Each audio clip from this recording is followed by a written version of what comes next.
Good morning. This is my first time doing live. Ano lang naman to, parang tips lang kung how to save your ano bang tawag dito, loose coins or yung maliliit na tig 1 peso, 1 peso bill. 1 peso bill, tama ba yun? Basta yung pag-save nyo ng yun bang pag may natira sa wallet nyo or sa bag nyo na coins, tapos yun ang itatabi mo.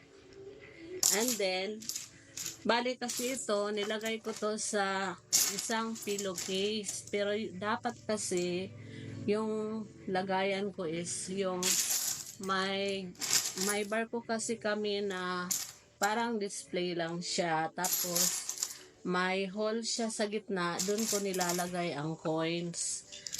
And then, pag may umaalis ako, tapos may mga tira-tirang mga coins na ganito, mas 20, 10s, 5s, at saka 1 peso, doon ko isi-save.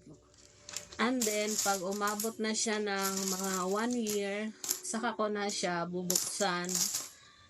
So far, last year, umabot ako ng more than 50,000. That was during pandemic. So, nagagamit ko naman yung na-save ko. I think makakatulong din to yung sa mga nanay na yung katulad ko din na wala namang trabaho, pero pag may nakikitang mga coins, saka ko sinisave. So siguro makakatulong din to sa iba pag gawin ang ganito na idea sa pag-iipon ng pera. Yun lang po. Thank you.